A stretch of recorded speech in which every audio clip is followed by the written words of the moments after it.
Muy buenas noches, queridos hermanos. Es un gusto estar delante de ustedes el día de hoy para estudiar la palabra. Como es sabido, iniciamos un nuevo trimestre en la cual nosotros vamos a aprender a cómo interpretar la Biblia.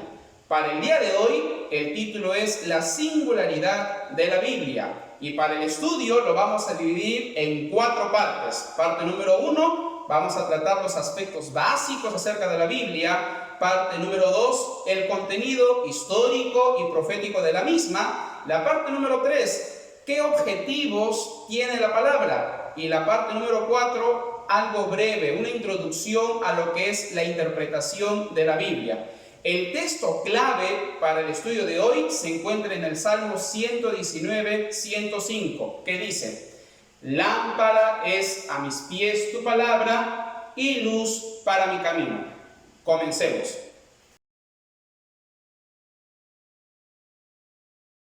Antes de estudiar la Biblia es necesario tener en cuenta algunos aspectos básicos de la misma, y para ello nos vamos a basar al siguiente diagrama. Observemos por favor la pantalla. Número 1, el tiempo. La Biblia fue escrita entre el siglo XV a.C. y el siglo I después de Cristo.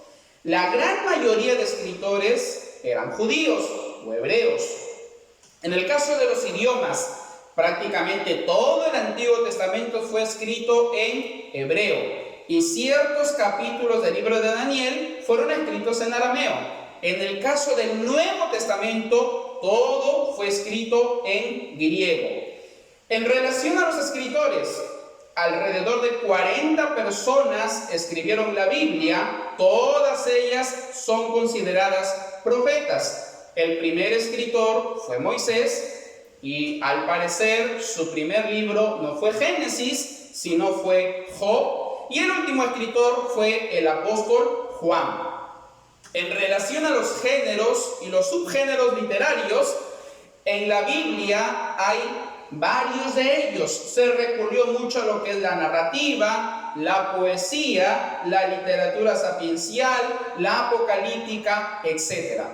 En relación a la comprensión de la Biblia, es necesario tener en cuenta de que cuando uno lea la Biblia, la debe comprender de manera literal, mas no simbólica. En la escritura, en su comprensión, predomina más lo literal que lo figurativo. Por ejemplo, cuando uno va a Génesis capítulo 1 y capítulo 2, ahí se mencionan los 6 días de la creación. ¿Cómo entender esos 6 días? Pues de manera literal y no de manera figurativa. Igual, cuando uno recurre al libro de Jonás, ahí registra de que un enorme pez tragó a Jonás y Jonás estuvo 3 días. ¿Debemos entenderlo de manera simbólica? Por supuesto que no. ¿Podemos decir de que eso fue un mito? Claro que no. Debemos entenderlo de manera literal. Por lo tanto, cuando nosotros demos lectura a la palabra, debemos ir con eso en mente. Darle una comprensión literal a la escritura en la mayoría de su contenido. Hay ciertos libros y capítulos de la Biblia que sí son simbólicos. Por ejemplo, Apocalipsis y ciertos capítulos de Daniel. Pero lo que más predomina es lo literal. El caso del canon bíblico se refiere a las normas, reglas o criterios que determinaron la inspiración de los 66 libros que tenemos aquí en la Biblia. Por supuesto, miremos la pantalla. Este proceso de selección lo dirigió el Espíritu Santo. El Señor estaba ahí viendo este proceso para la elección de los 66 libros que tenemos en la Biblia. Siguiente punto, debemos tener en cuenta de que los mismos libros se autenticaban la inspiración entre sí. Por ejemplo, cuando un profeta o escritor del Nuevo Testamento citó a un escritor del Antiguo Testamento, entonces ya el libro o el escritor o profeta del Antiguo Testamento ya era considerado inspirado. Cuando el Señor Jesucristo también citó a un profeta del Antiguo Testamento, eso pesó bastante para determinar que el profeta mencionado por Jesús había sido inspirado. Obviamente, como dice ahí la pantalla, hubo también otros criterios más que se utilizaron para la canonicidad de los libros que tenemos en la Biblia. Por ejemplo, pesó bastante en el caso de los evangelios el haber caminado con Jesús. Por ejemplo, Mateo caminó con Jesús y él escribió su evangelio, y por el solo hecho de haber caminado con Jesús, pues le dio bastante peso en la selección de libros inspirados en el Nuevo Testamento. Repetimos, cuando el Señor Jesucristo citaba a un autor del Antiguo Testamento, también le daba peso e inspiración al libro citado. Y así hubo varios criterios. Hay un elemento también que debemos tener en cuenta: la unidad de todos estos libros, la coherencia. Eso también fue muy importante, el hecho de que entre los profetas bíblicos no haya contradicción.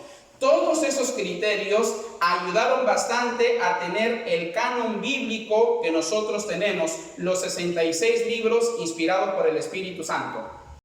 Un aspecto muy importante que debemos tener en cuenta es sobre la revelación y la inspiración. Miremos la pantalla, por favor. Para comenzar, la revelación y la inspiración siempre van de la mano. No la debemos entender por separado, por favor.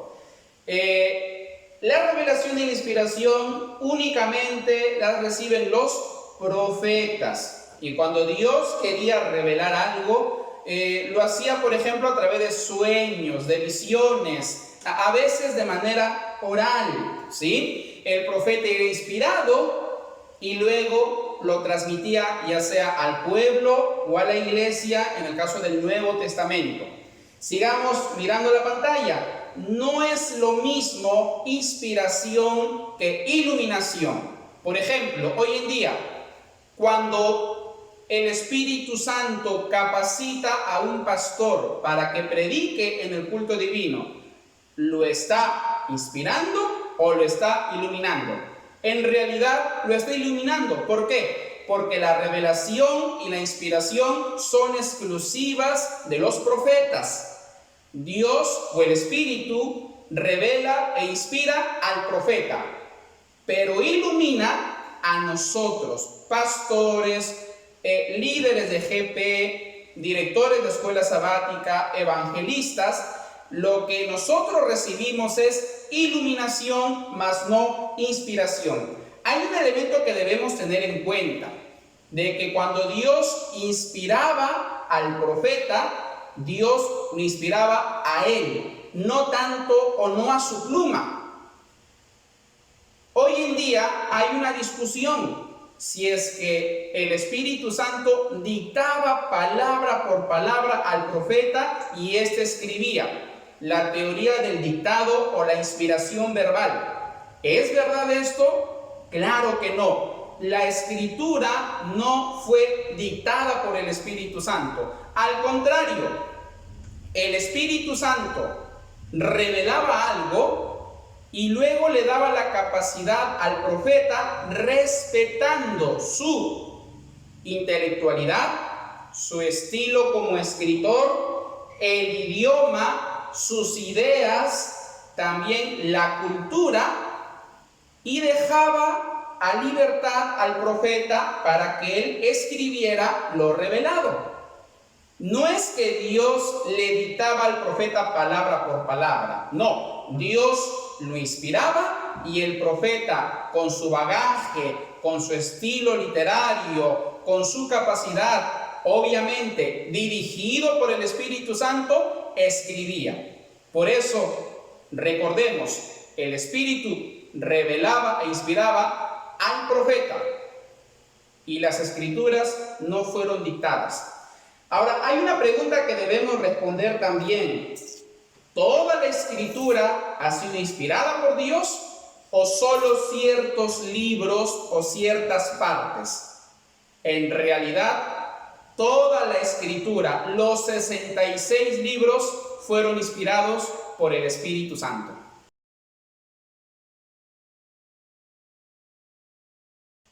Hay bastante contenido histórico y profético en la Biblia. La lección señala, o los autores, de que hay un 30% de profecías en la Escritura. Para conocer más acerca de ambos puntos, vamos a mirar el siguiente diagrama. Historia. La Biblia está constituida en la historia. Hay bastante historia en la palabra del Señor. Y es interesante, a diferencia de la historia fuera del ámbito bíblico, el objetivo principal de la historia bíblica es revelar los actos redentores de Dios. Mientras la historia, en aspectos generales, no religiosos, busca ver qué pasó anteriormente con el ser humano, qué pasó en distintas épocas de la historia bíblica tiene como único propósito revelar cómo ha estado salvando Dios históricamente. El centro de la historia bíblica es Dios y sus obras salvíficas. Y otro objetivo de la historia en la Biblia es revelar la historicidad del Señor Jesucristo. Es mostrar de que Jesucristo sí vino a la tierra, murió por nosotros, resucitó también. Y esto, por ejemplo, lo revelan distintos autores del Nuevo Testamento. Por ejemplo, leamos 1 Corintios capítulo 15, versos 20-22, que dice: mas ahora Cristo ha resucitado de los muertos, primicias de los que durmieron es hecho. Porque así como en Adán todos mueren, también en Cristo todos serán vivificados.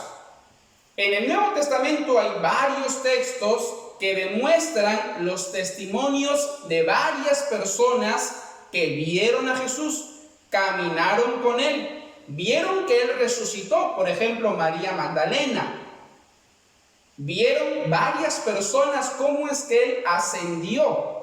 Y esos testimonios son fuentes confiables de que Cristo sí existió. Y ese es uno de los objetivos de la historia desde una perspectiva bíblica, de demostrar la historicidad, la existencia y el ministerio del Señor Jesucristo aquí en la tierra.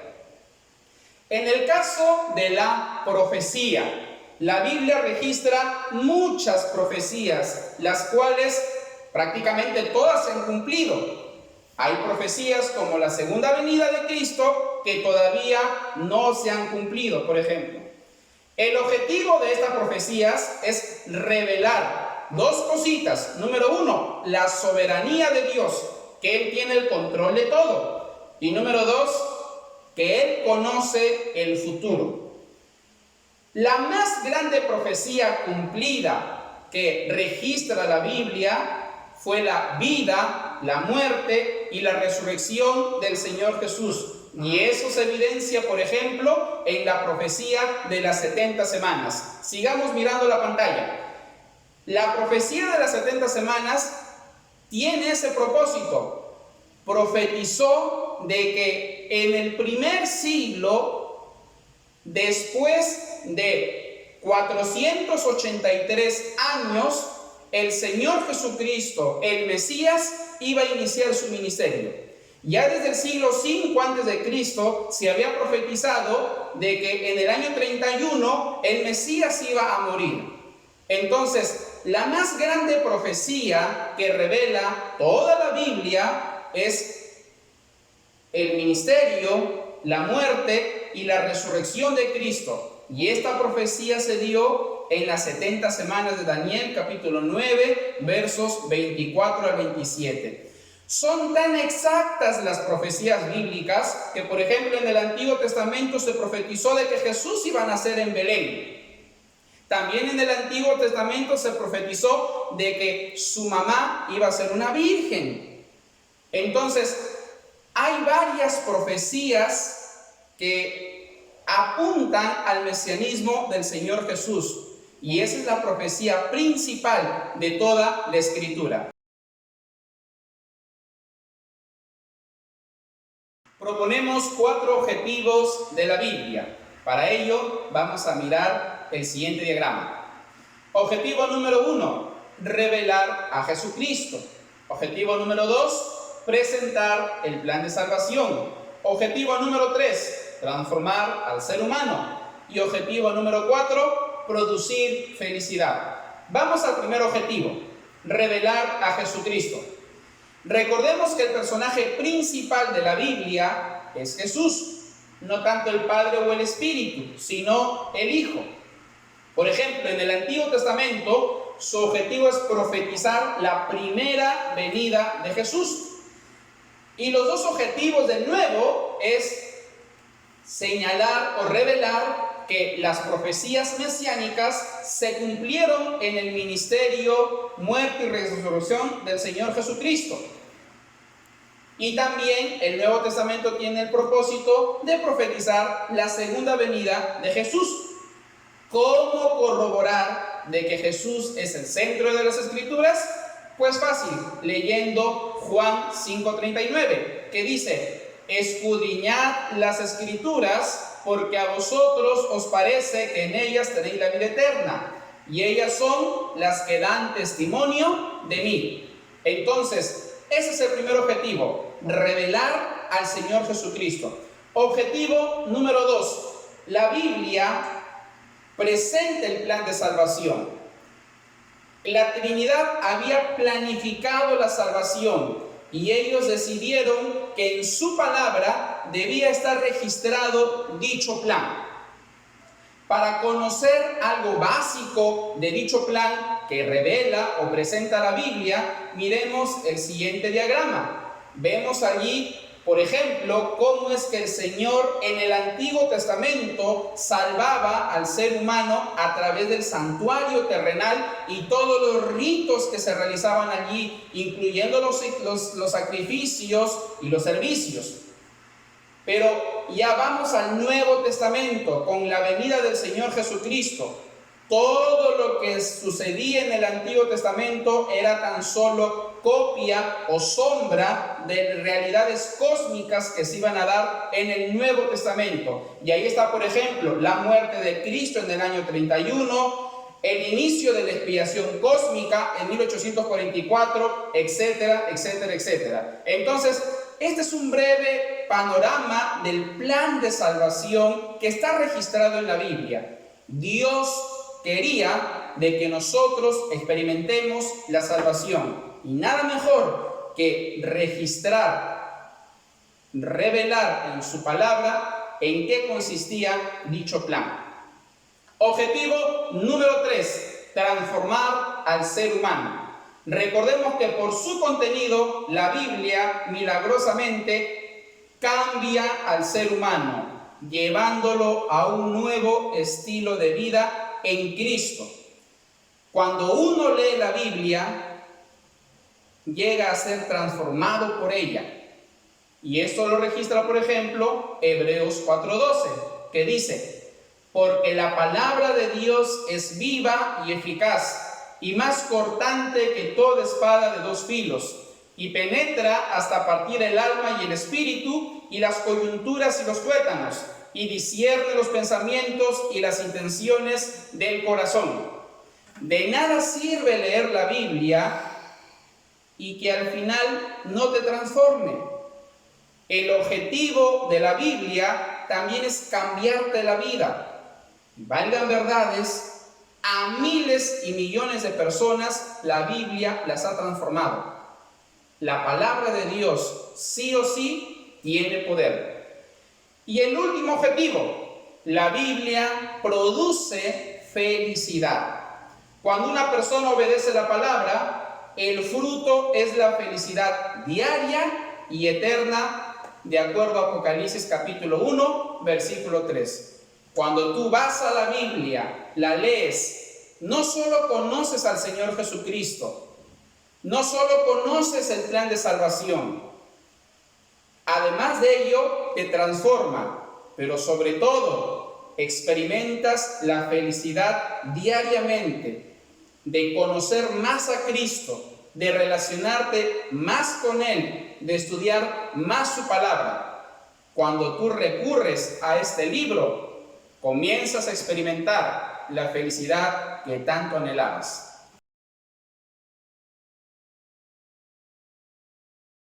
Hemos visto hasta aquí que la Biblia tiene mucho poder, que es un libro milagroso, que revela a Jesucristo, también registra el plan de salvación y que el objetivo también es que tú seas feliz. Pero todo esto se vendrá abajo si tú o yo interpretamos mal la Biblia. La Biblia es un libro, la palabra de Dios, y requiere interpretación. Si tú la interpretas bien, los objetivos que hemos mencionado, 4, se van a cumplir en tu vida. Pero si tú la interpretas mal, yo la interpreto mal, esos objetivos no se van a cumplir y vamos a tener una imagen distorsionada de Dios y de su obra salvífica a favor de nosotros. Por ello es muy importante interpretar la palabra. Para ampliar un poco más sobre esto, vamos a mirar el siguiente diagrama. La interpretación tiene un proceso.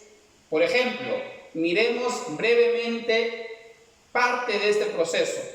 El objeto a interpretar, en este caso, es la Biblia. El intérprete eres tú, soy yo, es el ser humano, el que necesita de la iluminación del Espíritu Santo. ¿Qué debe ocurrir para que nosotros interpretemos bien la Biblia? Como está en las letritas de color dorado, número 1, debemos reconocer ciertos principios de interpretación bíblica. ¿Y dónde vamos a encontrar esos principios de interpretación? Adivinen, en la misma Biblia. Cuando uno lee la Biblia desde el Génesis hasta el Apocalipsis, la misma palabra te va a arrojar ciertos principios o normas de interpretación bíblica. Por ejemplo, hay que preguntarnos, ¿cómo interpretó Jesucristo a los profetas del Antiguo Testamento? La manera como Él interpretó nos va a ayudar a nosotros si seguimos ese modo de interpretar. La Biblia registra sus propios principios de interpretación bíblica. La Biblia se interpreta a sí misma.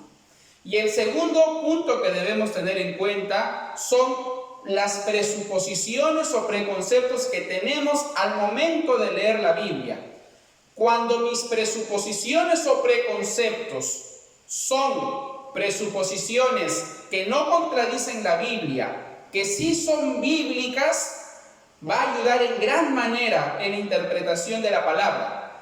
Pero si es que yo tengo presuposiciones que van en contra de la Biblia, voy a terminar malinterpretándola.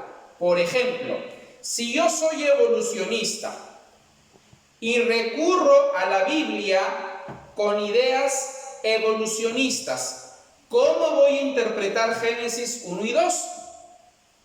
Si mi orgullo y mi ego pesan y deseo enseñarle a Dios, voy a terminar diciendo de que en Génesis 1 y 2 hay evolucionismo.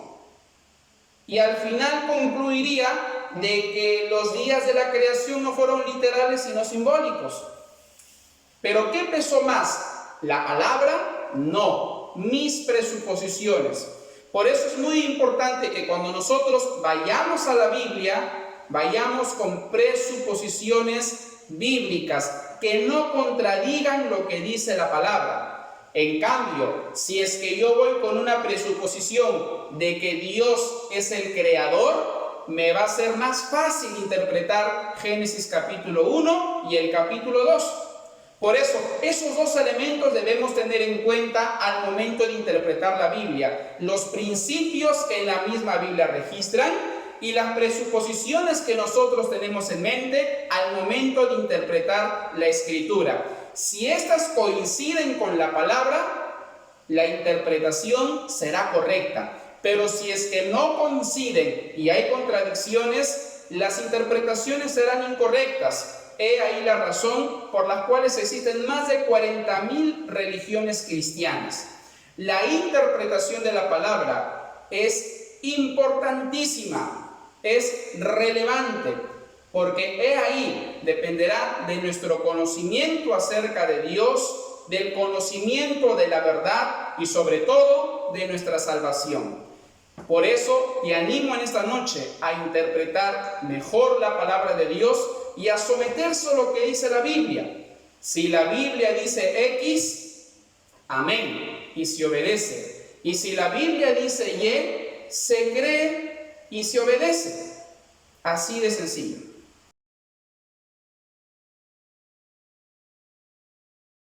Antes de orar para finalizar, quisiera meditar contigo en el siguiente texto, Juan capítulo 6, versículo 68. Le respondió Simón Pedro: Señor, ¿a quién iremos? Tú tienes palabras de vida eterna. La Biblia revela al Señor Jesucristo. Registra el plan de salvación. Es capaz de transformar tu vida y que tú experimentes diariamente la felicidad.